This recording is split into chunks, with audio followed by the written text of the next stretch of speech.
Thanks for watching. Don't forget to like, comment, share and subscribe to Mufti Tariq Masood, famous scholar. بھائی یہ جو عید کی نماز ہے نا، اس کے بارے میں لوگ بہت پوچھ رہے ہیں کہ اگر گورنمنٹ کی طرف سے مسجدوں میں کراؤڈ پر پابندی ہو تو کیا ہم اخپل طریقے سے گھر میں عید کی نماز پڑھ سکتے ہیں؟ گھروں میں عید کی نماز جائز نہیں ہے، نہ جمعہ جائز ہے نہ عید کی نماز جائز ہے، کیونکہ جمعہ اور عید کی نماز کے لیے بیسک شرط جو فقہا بیان کرتے ہیں وہ ہے اذن عام، کھلی اجازت ہو. آپ گھر میں اگر جمعہ پڑھیں دروازہ کھول دیں، سب کو آنے کی اجازت ہے. اور لوگ کہتے ہیں اس کی دلیل کیا ہے؟ بھائی اس کی دلیل یہ کہ جمعہ اور عید یہ شاعر اسلام میں سے ہے، یہ بند کمروں میں نہیں ہوتا. اس سے جمعے اور عید کی ویلیو ختم ہو جاتی ہے. جیسے نبی صلی اللہ علیہ وسلم کے دور میں گاؤں میں کبھی جمعہ نہیں ہوا. مدینہ کے ارد گرد کے جو گاؤں کے لوگ تھے وہ جمعہ آ کے پڑھتے تھے کہاں؟ مدینہ میں. گاؤں میں نہیں قائم کیا کیونکہ یہ شاعر اسلام میں سے ہے نا. تو اب یہ کیسی اجازت ہے کہ نبی کے دور میں گاؤں کے لوگ شہر میں آ کے پڑھ رہے ہیں اور یہاں شہر کے لوگ اپنے اپنے گھروں میں بند ہو کے پڑھ رہے ہیں؟ تو ہماری رائے یہی ہے، اور حضرت مفتی تقی عثمانی صاحب کا بھی اسی پہ فتویٰ ہے کہ ان لاک ڈاؤن کے حالات میں گھروں میں آپ ظہر پڑھیں گے، جمعے کی نماز نہیں پڑھیں گے، نہ عید کی نماز پڑھیں گے. عید کی نماز وہاں پڑھ سکتے ہیں کہ جہاں پھر لوگوں کو کھلے عام اجازت دے دیں. تو اگر کسی فیکٹری میں یا کسی ایسی جگہ پہ سب کو آپ نے اجازت دے دی بھائی یہاں آئے، تو وہ پڑھیں، پھر اجازت ہے.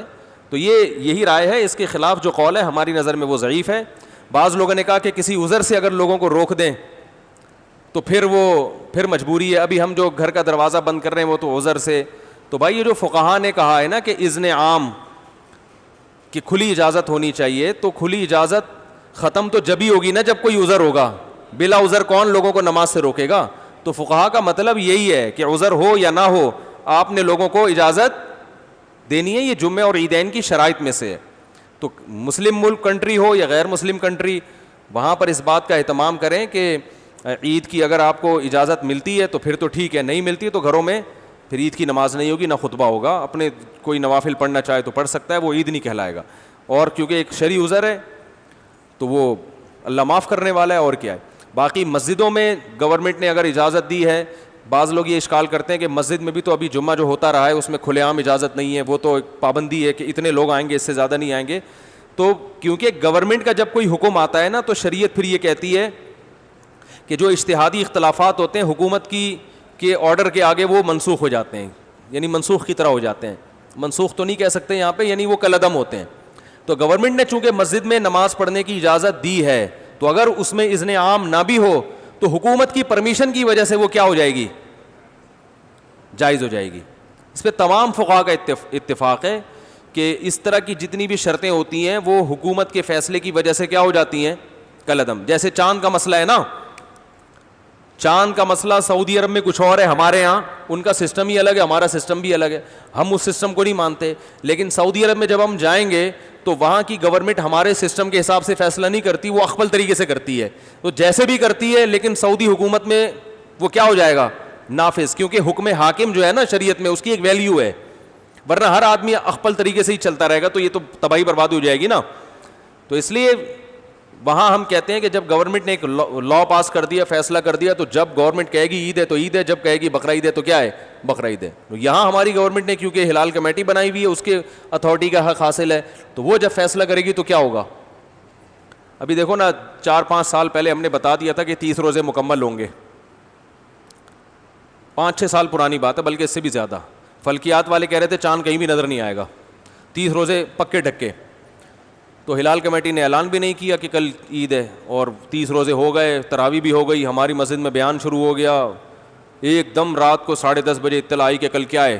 عید ہے. ہلال کمیٹی نے اپنا فیصلہ واپس لے لیا. اب ہمارا میٹر تو گھوما تھا کہ چاند کہیں دور دور کا بھی نام و نشان نہیں، پتہ نہیں ان کو نظر کہاں سے آ گیا. لیکن بہرحال ہم نے بھی کیا کیا ہے؟ عید منائی ہے. کیونکہ اب اپنی رائے میں مسلط کروں گا، بھائی میں اس فیصلے کو نہیں مانتا، ہمارے جامع رشید بھی نہیں مانتا. تو بھائی جامع رشید کوئی گورنمنٹ تھوڑی ہے. تو گورنمنٹ کی طرف سے جو کمیٹی ہے، ہلال کمیٹی اتھارٹی، حکومت کی طرف سے اس کو حاصل ہے. تو جب حکومت کوئی فیصلہ کرتی ہے تو وہ فیصلہ آپ کی رائے پر مقدم ہوتا ہے. ہاں جب تک 100% شریعت کے خلاف نہ چلے. وہ گورنمنٹ اگر یہ فیصلہ کر دے کہ اس دفعہ عید سرے سے ہوگی ہی نہیں ٹھیک ہے نا، رمضان ہی چلتا رہے گا، یا 30 کے بعد 31 روزے بھی ہوں گے. تو یہ 100% کیا ہے؟ غلط ہے. اس میں اختلاف رائے کی گنجائش ہے ہی نہیں. تو جو ایسا فیصلہ جس میں اختلاف رائے کی کوئی تک بنتا ہی نہیں ہے, گنجائش ہی نہیں ہے, وہاں یا گورنمنٹ شراب کو حلال کر دے, وہ تھوڑی ہوگا. اسی طرح گورنمنٹ نے جو 4 شادیوں پہ پابندی لگائی ہے, تو یہ پابندی شریعت میں کیا ہے؟ کالعدم ہے. آپ چھپ کے کر سکتے ہو, چھپ کے نکاح کرو, تو یہ بالکل جائز ہے. تو یہ کیونکہ قرآن میں صاف لکھا ہوا ہے, تو یہ اختلافی مسئلہ تھوڑی ہے. وہ الگ بات ہے کہ اس کے بعد اختلافی مسائل ہی شروع ہوں گے. 4 شادیاں کرنا اسلام میں بالاتفاق جائز ہے, لیکن یہ ایسا اتفاق ہے کہ جیسے ہی کرو گے اختلافات شروع ہیں. بعض اتفاقی مسائل میں اختلافات بہت ہیں. تو خیر, تو اس لیے وہ اذن حاکم کی وجہ سے اس کی مسجد میں اجازت ہے. تو گھروں میں اخفل طریقے سے نہ عید پڑھ سکتے ہیں اور نہ جمعہ. ایک آخری بات یہ کہ اگر کسی عالم کی رائے ہو کہ نہیں پڑھنی چاہیے, تو آپ اس کی رائے کو فالو کریں, مگر پھر تان و تشنیع نہ کریں کہ کلپ بنا کے ادھر میرا کلپ لگا دیا, ادھر دوسرے مولانا صاحب کی یہ کچھ اور کہہ رہے ہیں, وہ کچھ اور کہہ رہے ہیں. اس سے پھڈے بازی کے علاوہ کچھ بھی حاصل نہیں ہوتا. بھائی ہمارے یہ دلائل ہیں, اور مفتی اعظم حضرت مفتی تقی عثمانی صاحب وہ بہت بڑے محقق ہیں, ان کی بھی یہ رائے ہے. تو دلائل کے ان کی تو ایک اور بھی دلیل انہوں نے دی ہے کہ اگر اس طرح سے لوگوں کو جمعے کی اور عید کی اجازت دے دی جائے تو جمعہ اور عید کی ویلیو لوگوں کی نظر میں ختم. آئندہ جب کراؤڈ پہ پابندی جب ہٹے گی نا, تو بھی جس کو جمعہ لیٹ ہو رہا ہوگا وہ کہ بیگم کو کہے گا, بیگم اپنے ماموں کو بلا لو, چچا کو بلا لو, ادھر ہی جمعہ پڑھ لیتے ہیں. اس کا یعنی سیاسی نقصان بھی ہے, سمجھ رہے ہیں نا. جمعہ پڑھنے میں ذرا تاخیر ہو رہی ہے, تو چلو یار ادھر 2-4 بچوں کو کھڑا کیا, خطبہ یاد کرنا کون سا مشکل ہے, دیکھ کے پڑھ لیں گے خطبہ. تو جمعے کی ویلیو بھی ختم ہو جائے گی اس سے, جو جمعے کا ایک بنیادی مقصد ہے کہ کراؤڈ ہو. ویسے ہی 1.5 اینٹ کی مسجدیں ہمارے ہاں ہول سیل کے حساب سے بن رہی ہیں. تو جب اس طرح ہر گھر میں شروع ہو جائے گا, تو وہ بھی ہوگا کہ یار آج تھوڑا لیٹ ہو گئے. شروع میں تو یہ ہوگا کہ آج تھوڑا لیٹ ہو گئے تو ہم گھر میں ہی پڑھ لیں گے. اس کے بعد یہ ہوگا کہ لیٹ نہیں بھی ہوں تو ہم جب گھر میں ہو رہا ہے تو یہ مولانا صاحب کی تقریر جا کے کیوں سنیں, ان کے منہ سے خطبہ کیوں سنیں.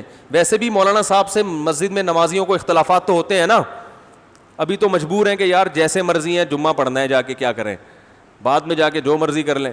لیکن جب ذرا سے اختلاف ہوں گے, مولانا صاحب ہر جمعے میں 4 شادیوں پہ بات کرتے ہیں, لہذا ہم اپنا جمعہ الگ پڑھائیں گے, تو یہ شروع ہو جائے گا حساب کتاب. ٹھیک ہے نا, ذرا سے اختلاف پہ. ابھی پابندی ہے بھائی, نہیں ہو سکتا, جس نے آنا ہے مسجد آئے, نہیں تو بس ختم.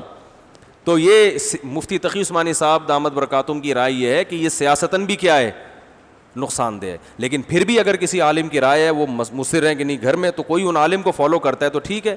لیکن ایک تو علماء کا احترام کریں, ایک دوسرے پہ کیچڑ نہ اچھالیں. اگر کوئی عالم یہ کہتے ہیں نہیں گھر میں عید پڑھ سکتے ہیں, جمعہ پڑھ سکتے ہیں, تو بہرحال وہ عالم ہے تو قابل احترام ہے. آپ ان کی رائے سے اگر اختلاف کرتے ہیں تو بھی قابل احترام, اتفاق کرتے ہیں تو بھی قابل احترام. یہ اتنا بڑا مسئلہ نہیں ہے گھر میں جمعہ یا نہ ہونا یا ہونا.